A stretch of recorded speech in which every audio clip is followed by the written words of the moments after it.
Assalamualaikum warahmatullahi wabarakatuh. Selamat datang di channel YouTube Borin Vlog. Di kesempatan ini saya ingin bertutur tentang kisah Sunan Bonang, salah satu wali songo, tokoh penyebar agama Islam di Pulau Jawa.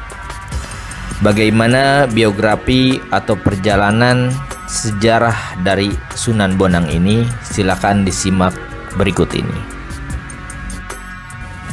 Sunan Bonang atau Raden Maulana Magdum Ibrahim adalah putra keempat Sunan Ampel dari perkawinan dengan Nyai Ageng Manila Putri Arya Teja, Bupati Tuban. Beliau merupakan salah satu dari 9 wali songo yang menyebarkan ajaran agama Islam di tanah Jawa, khususnya di pesisir timur pantai utara, lebih tepatnya di Desa Bonang, Kecamatan Lasem, Rembang, Jawa Tengah. Bukti sejarah singgahnya Sunan Bonang di Rembang, yaitu adanya sejumlah peninggalan dan juga petilasan yang masih bisa dilihat hingga saat ini karena tetap dijaga kelestariannya. Salah satunya adalah Masjid Sunan Bonang.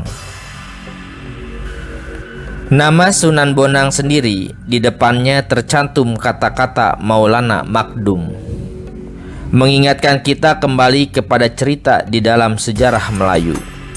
Konon, dalam sejarah Melayu ada seorang cendekiawan Islam yang juga memakai gelar Magdum, gelar yang lazim dipakai di India.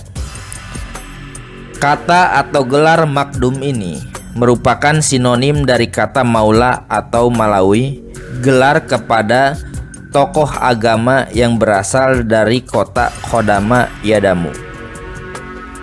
Sedangkan maf'ulnya dikatakan Magdum, yang berarti orang yang harus dihormati karena kedudukannya dalam agama atau pemerintahan Islam di waktu itu.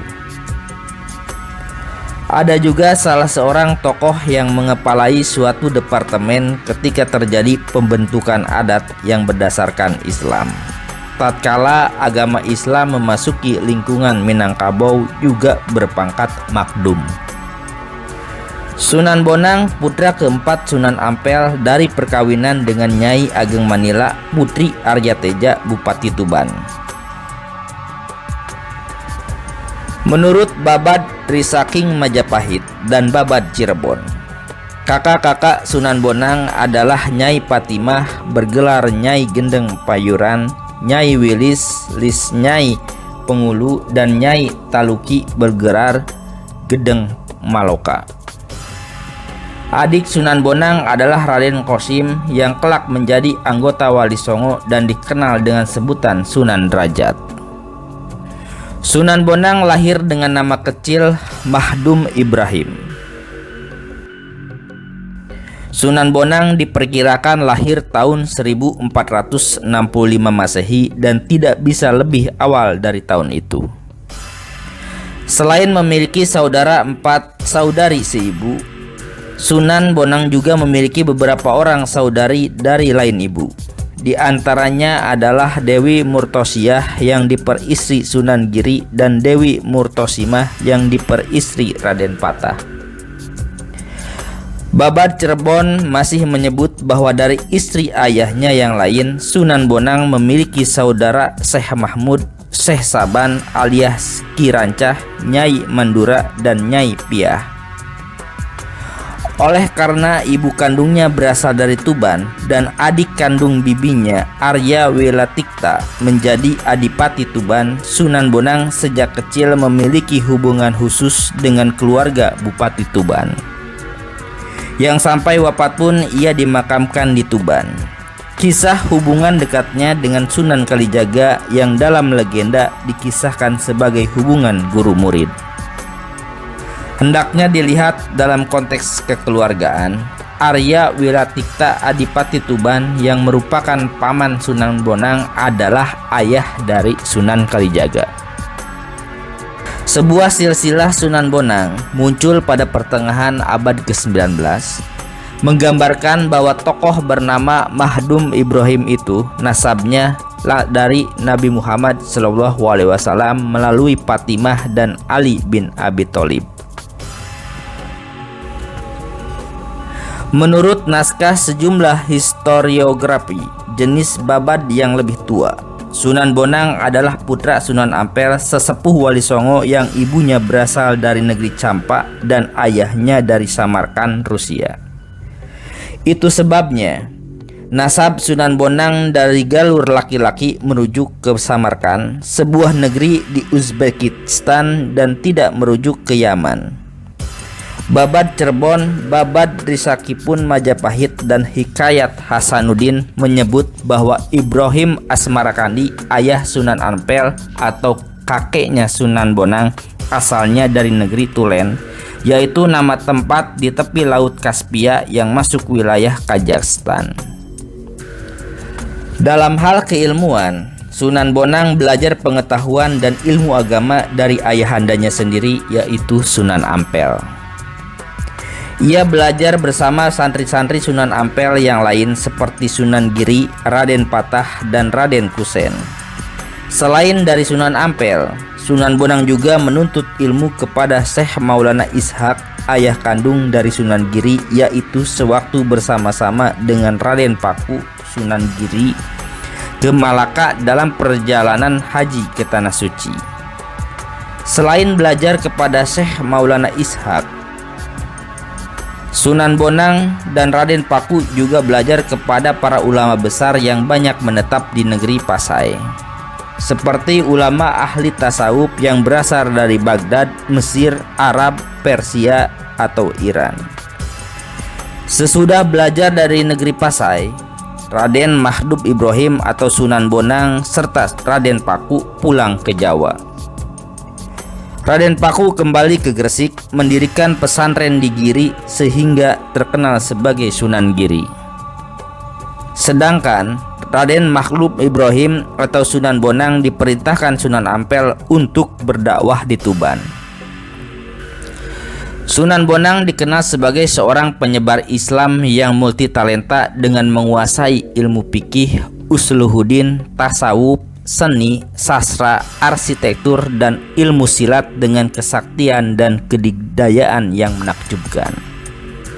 Bahkan, masyarakat mengenal Sunan Bonang sebagai seorang yang sangat pandai mencari sumber air. Salah satunya adalah beliau dapat mengubah aliran Sungai Brantas sehingga menjadikan daerah yang enggan menerima dakwah Islam di sepanjang aliran Sungai Brantas tersebut menjadi kekurangan air. Bahkan sebagian yang lain mengalami banjir. Pola dakwah yang dilakukan Sunan Bonang di pedalaman Kediri, menurut Babad Daha Kediri, pada awalnya dengan pendekatan yang cenderung bersifat keras atau menggunakan kekerasan.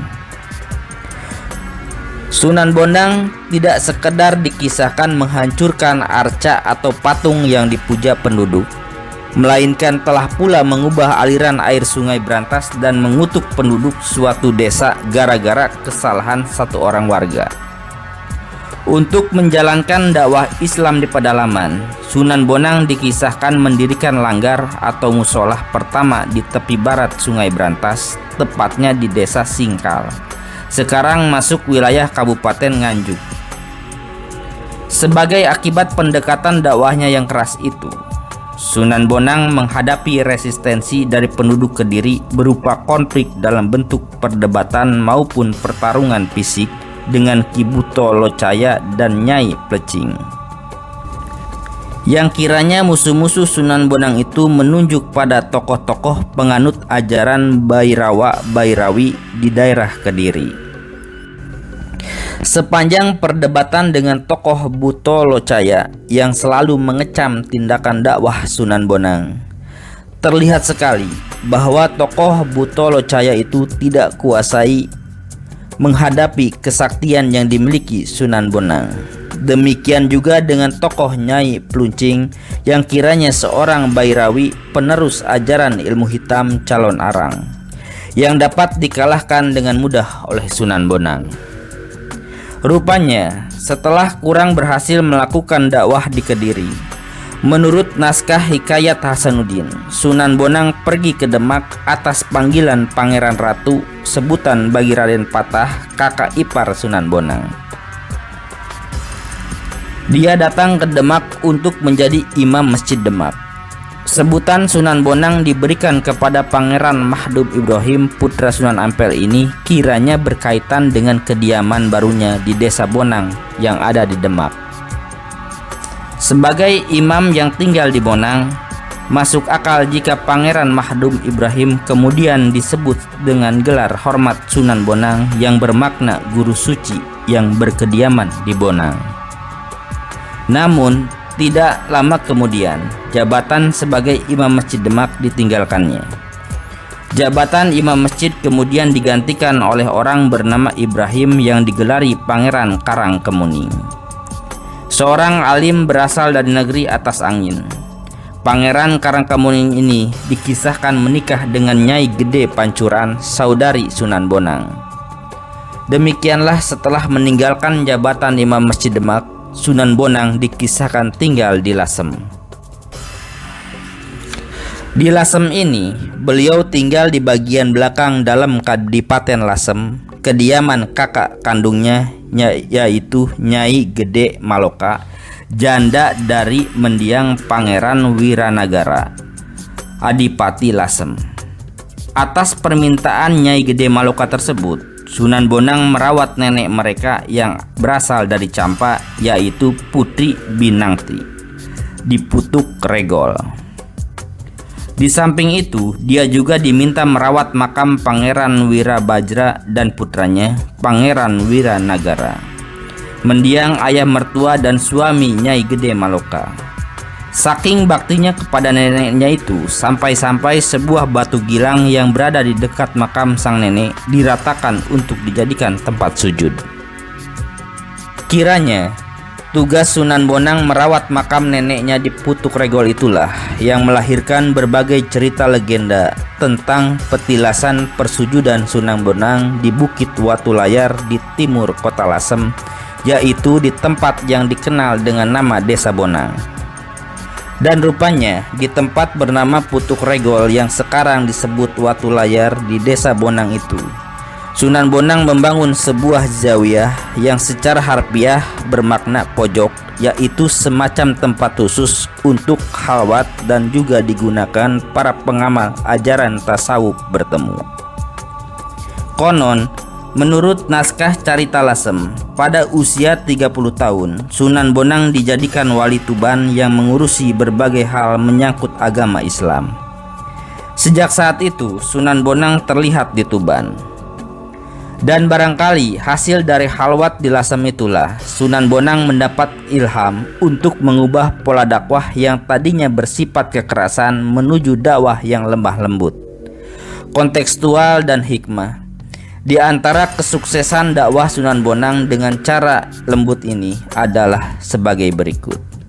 Pertama, pola dakwah yang dilakukan oleh Sunan Bonang adalah dengan cara pendekatan yang lebih mengarah kepada hal-hal bersifat seni dan budaya yang kemudian diikuti oleh muridnya yaitu Sunan Kalijaga, untuk menarik simpati masyarakat tentunya.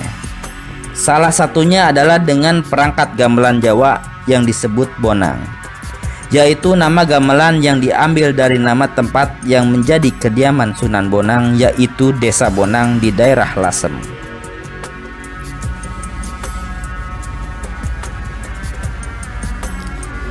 Bonang sendiri adalah sejenis alat musik dari bahan kuningan berbentuk bulat dengan tonjolan di bagian tengah, mirip gong ukuran kecil.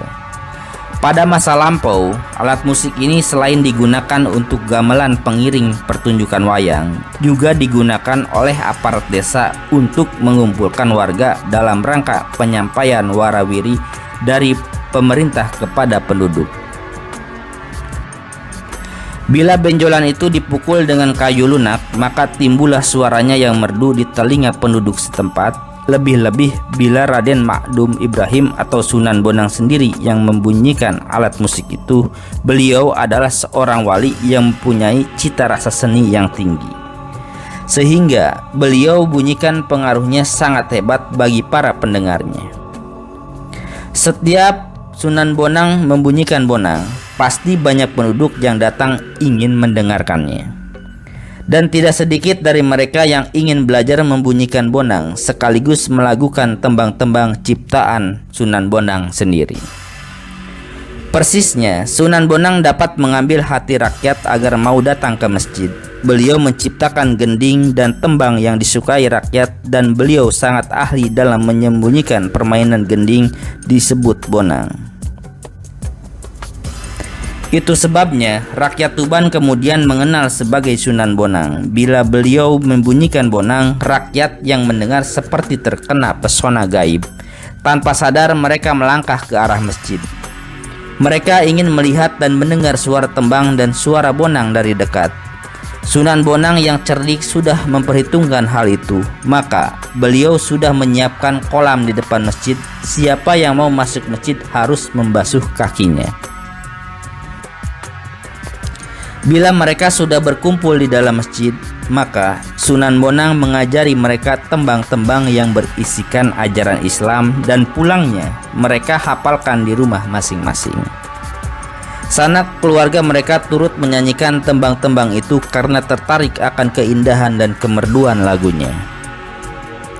Begitulah siasat Raden Mahdum Ibrahim atau Sunan Bonang yang dijalankan penuh kesabaran, sedikit demi sedikit merebut simpati rakyat, baru menanamkan pengertian yang sesungguhnya tentang Islam.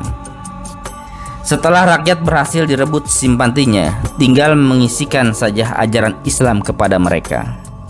Dengan cara itu, Islam segera tersebar luas di kalangan penduduk Tuban dan sekitarnya.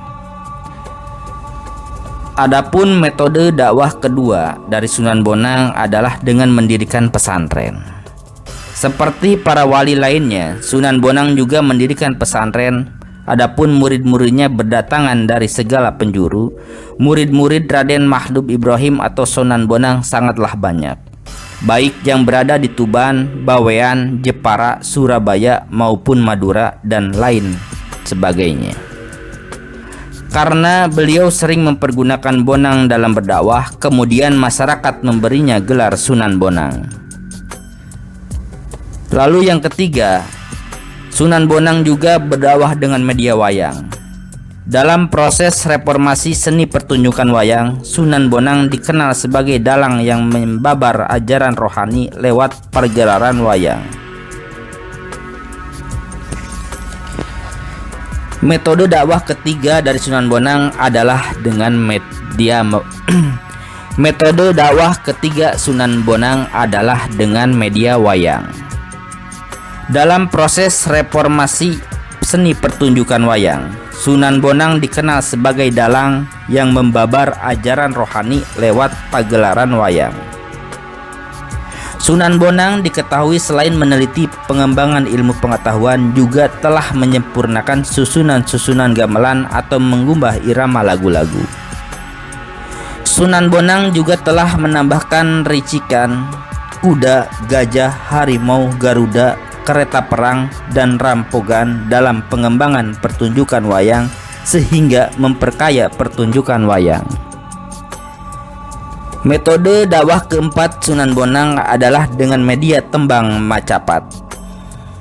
Selain dikenal sering berdakwah dengan menjadi dalang yang memainkan wayang, Sunan Bonang juga piawai menggubah tembang-tembang macapat, kiranya dari pihak keluarga ibunya yang merupakan bangsawan di Tuban. Sunan Bonang banyak belajar tentang kesenian dan budaya Jawa, yang membuatnya memahami dan menguasai seluk-beluk yang berkaitan dengan kesusastraan Jawa, terutama tentang tembang-tembang jenis macapat yang sangat populer saat itu. Sejumlah tembang macapat diketahui digubah oleh Sunan Bonang. Salah satu dari gubahan Sunan Bonang dalam tembang macapat yang termasyhur adalah Kidung Bonang, yang disampaikan dalam Pupuh Durma. Dilihat dari isinya, Kidung Bonang memiliki kemiripan substantif dengan Kidung Rumeksa Ing Wengi karya Sunan Kalijaga. Keduanya merupakan tembang yang berisi semacam mantra untuk menangkis segala macam penyakit dan pengaruh jahat yang merugikan manusia. Pada dasarnya, tembang-tembang yang diajarkan oleh Sunan Bonang adalah tembang yang berisikan ajaran agama Islam, sehingga tanpa terasa penduduk sudah mempelajari agama Islam dengan senang hati, bukan dengan paksaan. Selain Kidung Bonang, Sunan Bonang juga mengubah tembang yang terkenal lainnya, yaitu Tombo Ati. Tombo Ati yang sering kita dengar hingga sekarang ini. Hingga sekarang, lagu Tombo Ati ini sering dilantunkan oleh para santri ketika hendak sholat Jumat, baik di pedesaan maupun di pesantren. Murid-murid Raden Makhdum Ibrahim atau Sunan Bonang ini sangatlah banyak, baik yang berada di Tuban, Pulau Bawean, Jepara maupun Madura. Karena beliau sering mempergunakan bonang dalam berdakwah, maka masyarakat memberinya gelar Sunan Bonang. Beliau juga menciptakan karya sastra yang disebut suluk. Hingga sekarang, karya sastra Sunan Bonang itu dianggap sebagai karya yang sangat hebat, penuh keindahan dan makna kehidupan beragama. Suluk Sunan Bonang disimpan rapih di perpustakaan Universitas Leiden, Belanda hingga saat ini. Metode dakwah kelima dari Sunan Bonang adalah dengan menulis. Selain dikenal pandai mengubah tembang-tembang Jawa, Sunan Bonang juga dikenal sebagai guru tasawuf yang diyakini memiliki kekuatan keramat sebagaimana lazimnya seorang wali. Sebuah naskah primbon asal Tuban, Primbon Bonang, diyakini adalah tulisan Sunan Bonang sendiri yang memuat ajaran esoteris, doktrin dan ajaran inti tasawuf yang mendalam. Karena pada bagian akhir terdapat sebaris kalimat berisi pernyataan penyusun. Isi Primbon Bonang sejatinya lebih merupakan ikhtisar bebas dari kitab-kitab dari para ulama besar di Jazirah Arab. Selain kitab-kitab berujukan, Primbon Bonang juga menyebut sejumlah tokoh sufi seperti Abu Yazid Ash-Bustami, Muhyiddin bin Arabi, Syekh Ibrahim Al-Araki, Syekh Semanggu Asyarani, Syekh Abdul Qadir Jailani, Syekh Ar-Ruzazi, dan Syekh Sabti. Pembahasan dalam primbon tersebut bersifat dialogis berupa tanya jawab antara guru dengan murid. Berdasar uraian mendalam Primbon Bonang tentang dalamnya pengetahuan rohani Sunan Bonang, bisa dikatakan bahwa kesaktian dan kedikdayaan yang dipertunjukkan Sunan Bonang bukanlah kesaktian dan kedikdayaan karena menguasai ilmu tertentu, melainkan suatu karomah dari kewaliannya. Selain Primbon Bonang, Sunan Bonang juga diketahui menyusun kitab tentang pengetahuan tasawuf yang lebih dalam dan lebih rahasia yang dikenal sebagai Suluk Wujil. Dalam Suluk Wujil sifatnya rahasia atau esoteris. Ungkapan Suluk Wujil yang bisa digolongkan rahasia adalah yang menyangkut bahasa hakikat ketuhanan yang diungkapkan dalam pupuh berlagam dangdang gula. Ajaran tasawuf menurut versi Sunan Bonang menjadi penting karena menunjukkan bagaimana orang Islam menjalani kehidupan dengan kesungguhan dan kecintaannya kepada Allah Subhanahu wa Ta'ala. Para penganut Islam harus menjalankan misalnya sholat, berpuasa, dan membayar zakat. Selain itu, manusia harus menjauhi 3 musuh utama: dunia, hawa nafsu, dan setan. Untuk menghindari ketiga musuh itu, manusia dianjurkan jangan banyak bicara, bersikap rendah hati, tidak mudah putus asa, dan bersyukur atas nikmat yang diberikan oleh Allah Subhanahu wa Ta'ala. Sebaliknya, orang harus menjauhi sikap dengki, sombong, serakah, serta gila pangkat dan kehormatan. Disebutkan pula bahwa ajaran Sunan Bonang berasal dari ajaran Syekh Jumadil Kubro, ayahanda Maulana Malik Ibrahim, yang menurunkan ajaran kepada Sunan Ampel, Sunan Bonang, Sunan Derajat, Sunan Kalijaga, dan Sunan Muria. Adapun metode dakwah ke-6 yang dilakukan oleh Sunan Bonang adalah dengan pendekatan yang bersifat asimilatif. Di dalam cerita historiografi, Sunan Bonang dikisahkan sebagai seorang penyebar dakwah Islam yang ulet dan gigih, yang selalu mampu memanfaatkan peluang untuk mengajak orang-orang yang menjadi seorang muslim. Dalam naskah Sajarah Dalem yang berisi silsilah Raja-Raja Mataram Surakarta, Sunan Bonang disebut namanya sebagai Pangeran Mahdum Ibrahim dengan gelar Sunan Wadat Anyakrawati. Sebutan Anyakrawati menimbulkan asumsi yang mengarah dua hal. Yang pertama, Anyakrawati dalam kaitan dengan makna orang yang memiliki kompetensi dan kewenangan dalam hal mengajarkan ilmu esoterik atau ilmu rahasia dan ilmu agama. Dengan memahami isi Primbon Bonang yang membuat ajaran tasawuf tingkat tinggi yang menuju pada kualitas pengetahuan rohani penyusunnya, yaitu Sunan Bonang, maka gelar Anyakrawati sangat tepat diperuntukkan kepada putra Sunan Ampel tersebut. Yang kedua, Anyakrawati atau Cakrawati dapat diasumsikan terkait dengan gelar pemimpin lingkaran upacara Pancamakara atau Malima di Kestra yang disebut Cakreswara. Kiranya pengalaman selama di pedalaman Kediri telah membuat Sunan Bonang dalam dakwahnya kemudian melakukan suatu pendekatan bersifat asimilatif dengan memberikan corak dan warna Islam terhadap upacara Pancamakara dan Malima yang ditandai jemaah duduk melingkari makanan di tengah-tengah dengan seorang Cakreswara atau imam sebagai pemimpin ritual yang membaca doa. Menjadi upacara kenduri atau selamatan dengan doa-doa Islam. Sebutan Anyakrawati atau Cakrawati atau pemimpin lingkar cakra kiranya diberikan kepada Sunan Bonang yang mengawali tradisi lingkaran kenduri atau selamatan yang diadaptasi dari upacara Pancamakara. Menurut catatan sejarah Dalem, Carita Dalem, dan Babad Tanah Jawi, sejak tinggal di Lasem sampai tinggal di Tuban, Sunan Bonang dikisahkan hidup membujang alias tidak menikah sampai wafatnya. Namun dalam riwayat lain menyebutkan bahwa beliau menikah dengan Dewi Hirah, putri dari Raden Jaka Kandar, di mana dalam pernikahan tersebut beliau dikaruniai seorang putri cantik bernama Dewi Rukhil. Putri kesayangannya tersebut kemudian menikah dengan Japar Sodik atau Sunan Kudus. Dari pernikahan Japar Sodik dengan Dewi Rukhil binti Sunan Bonang, lahirlah Raden Amir Kasan yang wafat di Karimun Jawa dalam status jejaka.